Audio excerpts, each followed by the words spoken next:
Hello, ladies and gentlemen.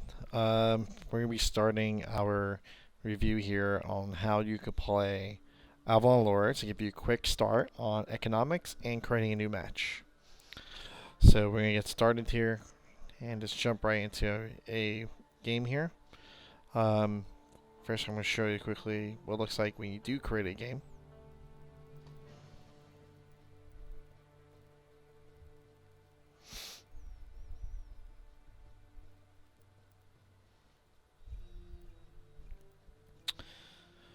Okay, on this screen you see multiple things. On the top left, you'll be able to see you can change the title of the match to whatever you want, and when you update here, it does update it in the match listings automatically. You can select a map and the amount of players you want in your match. It could be up to 6 players only. We don't have any more capacity than that right now for our maps. You could also see here in the bottom left, you have the options to chat in the room, the team, or in the world. Oh, looks like somebody here is having issues, so I'm going to quickly just address what he's talking about. Hold on a second.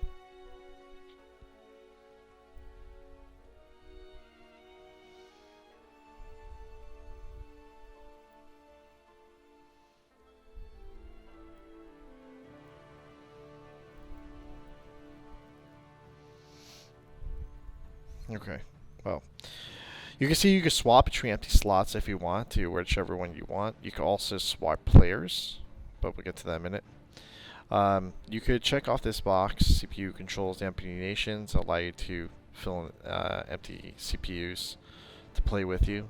If you have less than 2 players, though, it's an unranked match. There's max duration, which tells you how long you want the match to run for. I recommend going with a no limit in the beginning, just because, you're new. Game mode free for all is default, but there's deathmatch, which will put you on teams. So if you want a kill everyone you see, just do free for all. If you want to do a team fight, do deathmatch. There's a hurry up button on the bottom that you can see here, which will tell players that haven't hit the ready button on their end to get ready or get prepared to be kicked from the match. Pretty simple, right? So we're going to launch right into this match really quick.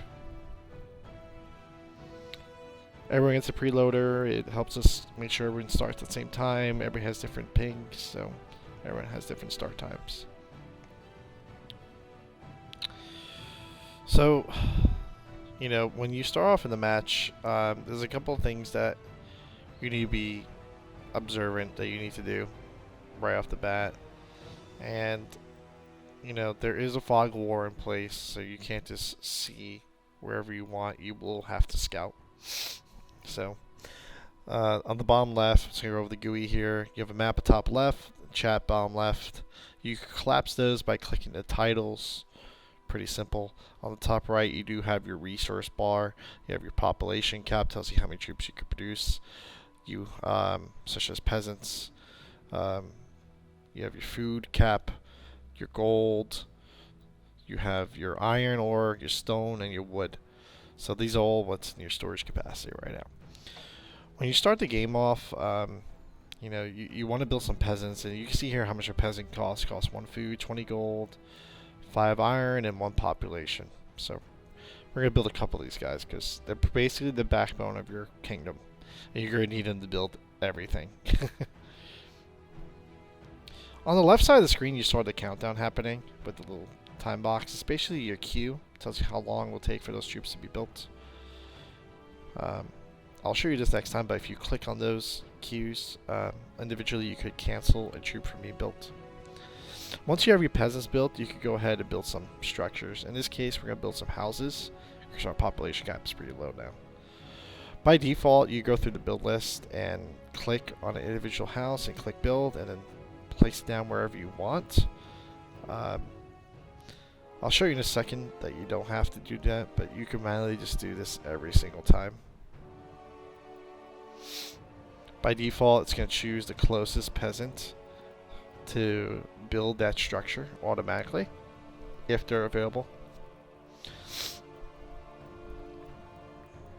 buildings could be destroyed during construction. You could also delete a building if you wanted to. By clicking it and hitting the delete button, you'll get a refund. You can also, when you build structures, you could do them individually like I was saying before, but if you hold shift, you could click down multiple houses at the same time without having to go through that menu, which is very useful, especially for constructing walls. So you'll see that it's going to grab as many peasants as we have available right now, actually, to try to build out those structures.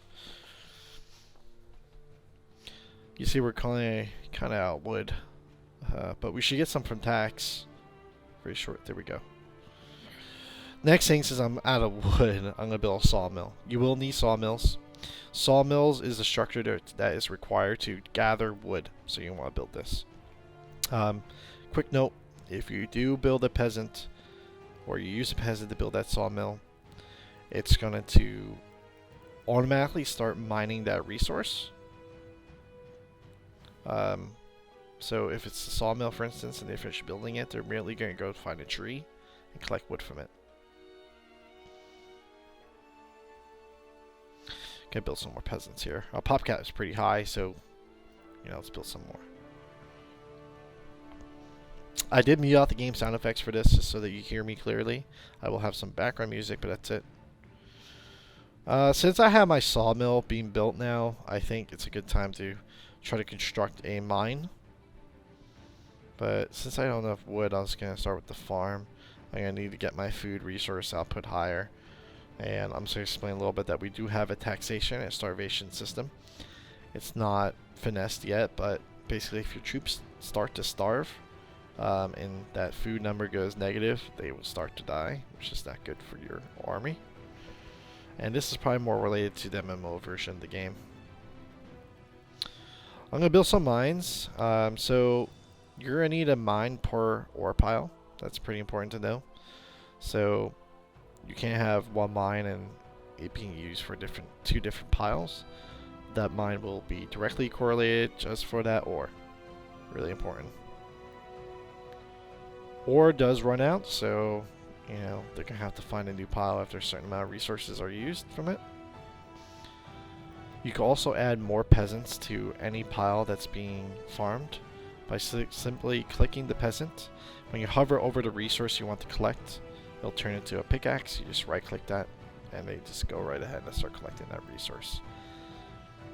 There's no limit. I think the farm might have 4, but I think the mines don't. They just have to wait for the peasant in front of them to finish doing what they're doing. The same thing for wood. For wood, you don't click the sawmill though, you click the actual resource tree. When they're done collecting the resources, they bring it back to the town hall. The only exception to this is the sawmill. So if you collect wood and the trees are pretty far away, put the sawmill closest to them so that way they have a good waypoint to get to. That's a lot closer than the town hall. We're gonna need some gold here, so I'm gonna build this gold mine here. You could tilt the screen, your viewport, by using the middle mouse button, and you can zoom in and out with Z and X, which is pretty useful quickly. The scroll wheel is pretty much used for slow zooming, but you can speed up by using Z and X.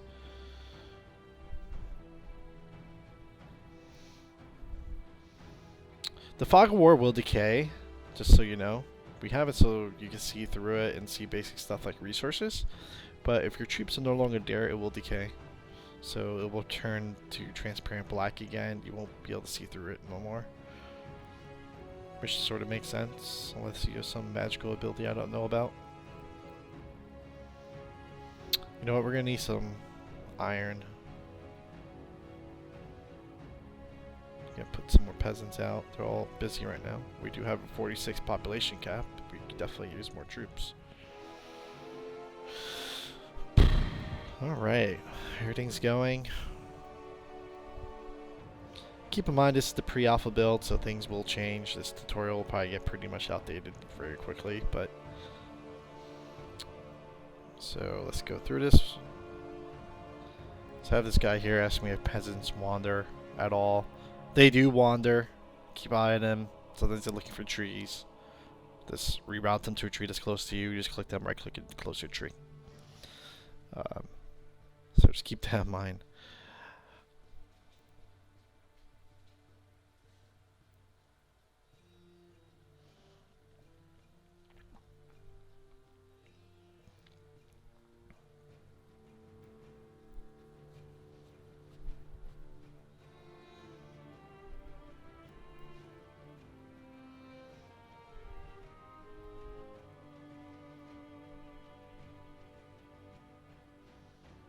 Okay. You can make troops move quicker by hitting the R key, and that'll make them go into a charge. And to stop it, you just hit R again, or you just wait for the little progress bar on top to expire out, which signifies that they can't charge anymore, and it goes into a cooldown. You could spin your camera by using the Q and E key, which is pretty useful.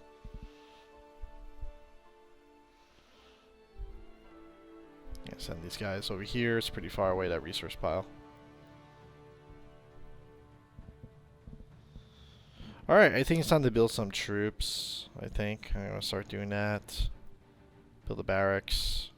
You can spin buildings by using your mouse scroller, the middle mouse button and scroll wheel. And you can basically spin those buildings around to whichever way you want them. So now you can see I have new options available once that building's going to be built, which is I can build Veteran Swordsman, I can build Pikemen.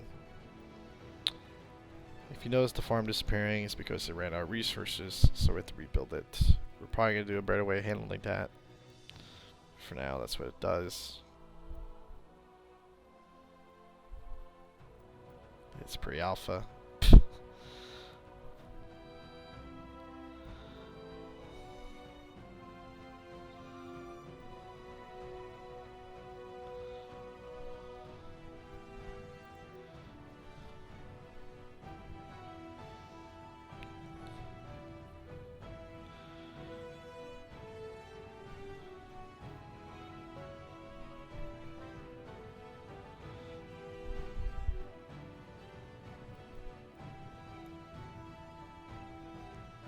Okay. If you notice in front of the buildings, if I were to click any structure that allows you to produce troops of any sort, you'll notice this little gray flag outside of it, and this is your rally point, and this can be moved anywhere you want. So I can put that there, and basically whenever you produce your troops, you can see veteran resources now available. When your troops are produced, they will march to that spot, which is very useful. Because you may want to have a rally point with your allies that is not near your base. So they're going there now. And I'm going to show you one more thing, which is I want to produce some groupings, force groupings, which is really important. And allows you to be a lot more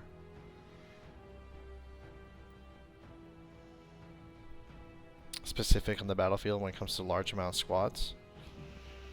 So we have a lot of troops, it's hard to really direct them, and you know, manually selecting them isn't acceptable. And this is probably the last thing I'm going to show you.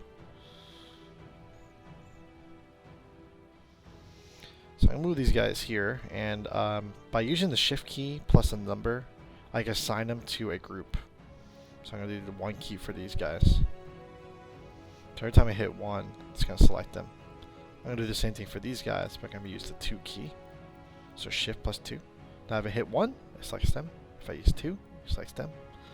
I can easily go back and forth without having to reselect those guys and quickly direct them on the battlefield, which is extremely important when you're moving thousands of troops. And that's it, guys. I think that's it. You know, we're gonna have more tutorials coming out, so keep your eye out, and you know, hopefully we'll help you through the game as much as we can. And we hope you enjoy Avalon Lords. Thank you, guys.